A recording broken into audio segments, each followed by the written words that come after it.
South east central railway rail यात्रियों की सुविधाओं को लेकर गंभीर नहीं दिख रहा। यहां अब भी रेल यात्रियों को एमएसटी की सुविधा का लाभ नहीं मिल रहा। बीते 1.5 साल से ज्यादा का वक्त हो गया, एसईसीआर में एमएसटी की सुविधा बंद है।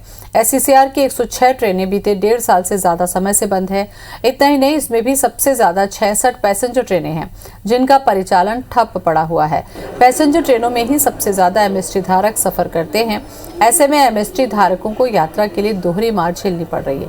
दोगुना चार्ज देकर उन्हें यात्रा करना पड़ रहा है। रेल यात्रियों का कहना है कि रेलवे को पहले की तरह फिर से एमएसटी की सुविधा शुरू करनी चाहिए ताकि रोजाना अप डाउन करने वाले यात्री परेशान न हो। वहीं अधिकारियों का कहना है कि एमएसटी को लेकर रेल बोर्ड से कोई निर्देश नहीं मिला है। 300 के 400 एक महीने में चल जाता था, तो अभी वो सुविधा नहीं मिल रहा है हम लोगों को। एक्चुअली वो मिल रहा है अभी हर पर डे के हिसाब से हम लोगों को चार्ज करना पड़ रहा है। हम लोग को चार्ज टिकट लेना पड़ रहा है। उसमें क्या है ना, ये पर डे अब हम लोगों को 100 रुपया 150 रुपये लग जा रहा है। इसमें बहुत ही दिक्कत हो रहा है। आज भी वो सारी पैसेंजर और लोकल ट्रेनें स्पेशल के नाम पर चल रही हैं दुगने किराए पे। साथ ही साथ जो एमएसटी की सुविधा थी वो भी बंद है, जबकि कई रेलवे ने, उत्तर रेलवे ने और दक्षिण पश्चिम मध्य रेलवे आदि ने एमएसटी की सुविधा शुरू कर दी है। एमएसटी का जो प्रोविज़न है वो स्पेशल ट्रेनों के लिए नहीं है। जब हमारे यहाँ अभी पैसेंजर स्पेशल ट्रेनें चल रही है, इसमें एमएसटी के प्रावधान के लिए कोई दिशा निर्देश आया नहीं है। स्पेशल पैसेंजर ट्रेनों में दिशा निर्देश आने के बाद ही एमएसटी के संबंध में कोई डिसीजन लिया जाएगा। और इसी खबर पर ज्यादा जानकारी के लिए हमारे साथ जोड़ रहे हैं हमारे संवाददाता जितेंद्र थवाइत। जितेंद्र, जानकारी दें, आखिर क्या वजह है कि ट्रेनों का संचालन शुरू होने के बाद भी एमएसटी नहीं मिल रही है? यात्रियों को लगातार इससे आर्थिक बोझ बढ़ रहा है।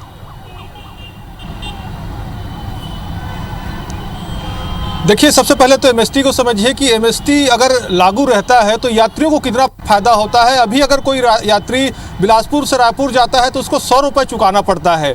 अगर वो एमएसटी धारक है, एमएसटी की उससे सुविधा मिलती है, तो महीने में उसे 400-500 रुपये खर्च करने पड़ते हैं और रोजाना वो अप डाउन कर सकता है।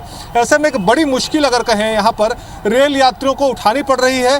दक्षिण पूर्व मध्य रेलवे अगर बात करें तो ये लगातार यात्री सुविधाओं की अनदेखी कर रहा है और यात्री सुविधाओं को लेकर दक्षिण पूर्व मध्य रेलवे गंभीर नहीं दिख रहा है, क्योंकि जिस तरह से बीते 1.5 साल से, चूंकि कोरोना की जब से शुरुआत हुई उसके बाद ट्रेनों का परिचालन प्रभावित हुआ था।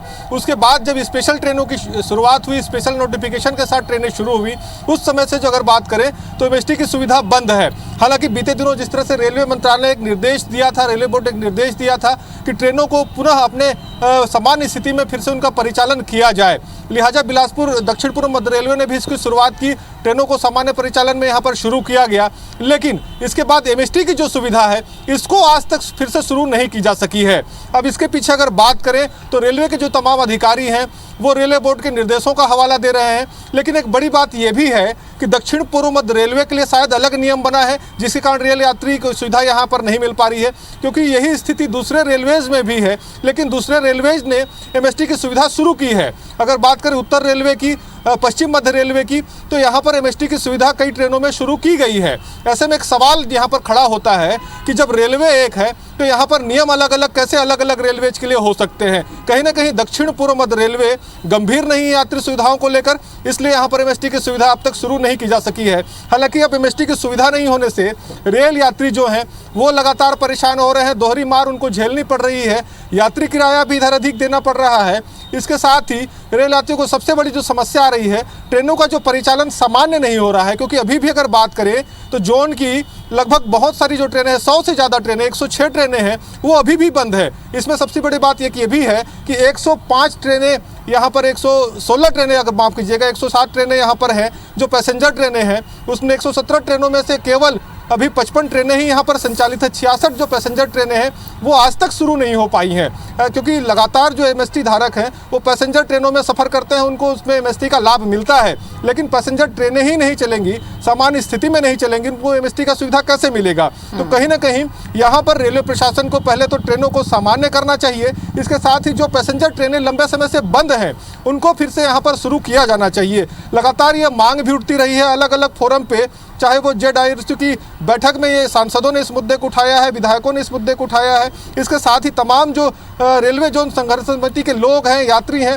लगातार ये मांग उठा रहे हैं जी। कि एमएसटी की सुविधा फिर से शुरू हो, जो पैसेंजर ट्रेनें, लोकल ट्रेनें बंद है उनको फिर से शुरू किया जाए। लेकिन उसके बावजूद रेलवे के अधिकारी केवल ये कहते हैं कि उन मांगों को रेलवे बोर्ड तक पहुंचा दिया गया है, रेलवे बोर्ड से कोई निर्देश नहीं मिला है। लेकिन सवाल यहीं पर यह खड़े होता है कि जब दूसरे रेलवेज ये सुविधा शुरू कर सकते हैं तो दक्षिण पूर्व मध्य रेलवे को भी यात्रियों के हित में इस सुविधा को फिर से शुरू करना चाहिए, ताकि जो रेल यात्री हैं दक्षिण पूर्व रेलवे के, उनको यहाँ पर एमएसटी का जो लाभ है वो मिल सके। चलिए, बहुत बहुत शुक्रिया जितेंद्र तमाम जानकारी विस्तार से देने के लिए।